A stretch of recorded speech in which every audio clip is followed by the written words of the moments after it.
It's 200 feet long, 80 feet wide, and 24 feet high. This is where the name Cave in Rock came from. With a population of just 350 people, today's Cave in Rock is known for three main attractions: the river, the state park, and the cave.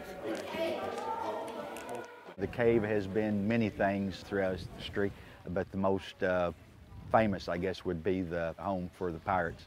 Mayor Marty Kaler says hundreds of years ago, families traveling down the Ohio River were victims of those pirates. And they would hijack the flatboats and rob, and a lot of families were never heard from again.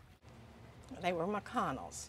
78-year-old Patsy Ledbetter is writing a book about the history of Hardin County. Her grandfather once owned a ferry company in town. This boat and this boat were both built inside of that cave hole. Years later, the invention of the steamboat pushed the pirates out of the cave and welcomed trade to the small river town. And the farmers would bring the potatoes and put them back here in the back of the cave and keep them cold until the big steamboats came by and picked them up and took them down to New Orleans. Cave in Rock was a thriving community.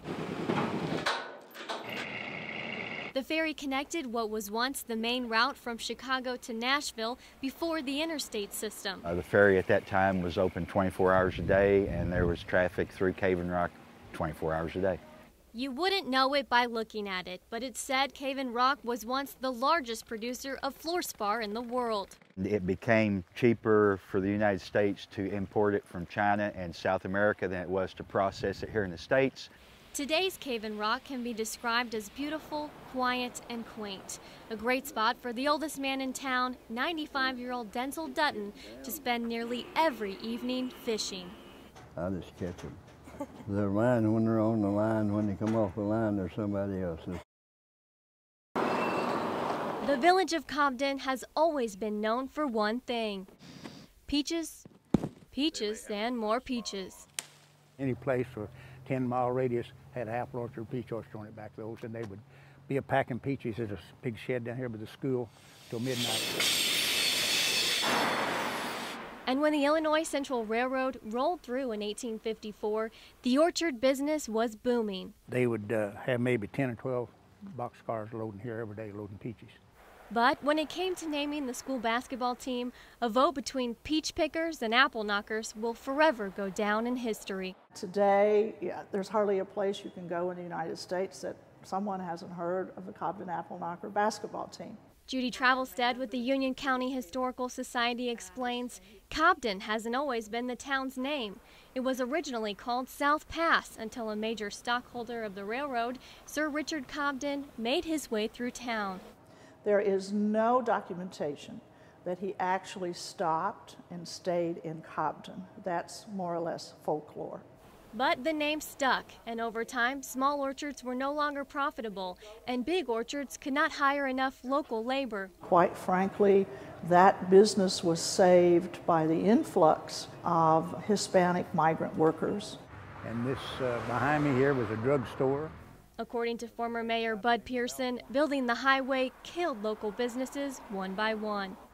They built New 51 out here, and then the box factories and the basket factories and things shut down. Today, Cobden is said to have the nation's widest main street, lined with many of the community's original buildings. And area wine trails have played a prominent role in the revitalization of the town. Through it all, Cobden has remained a great place to live and a great place to make friends. And it's just interesting to see how the town has survived. Go on! Saturday is a special day for 8-year-old Max Bird. It's the day he gets to ride his favorite horse, Whisper, at Giant City Stables. It was just something I thought he would enjoy, and it would help with his focus and paying attention and taking commands, and it's been a really good experience. But Max isn't just riding the horse for fun. He's actually getting a form of therapy. The young boy was born with Down syndrome, and his mother, Chris, says Whisper is helping him make great strides. He's learned his left from his right. He's really focused when he's on the horse, and he listens fairly well. The program helps people over the age of 5 with physical, cognitive, and emotional needs. Research shows people who participate in equine-assisted activities experience emotional and physical rewards. It really mimics the motion of the hips and how they rotate through the walk, and it also develops their core strength in just a natural motion as opposed to a mechanical motion. Ramona Twellman is a certified riding instructor and says the horses go through extensive training. I figured he'd take off galloping on the horse out into the field and we'd never catch him or he wouldn't listen, but Ramona works really well with him, and they have side riders and he pays attention, and there's never been any safety issues at all. Twellman says therapy riding provides opportunities for growth in a number of areas, from physical independence to emotional stability.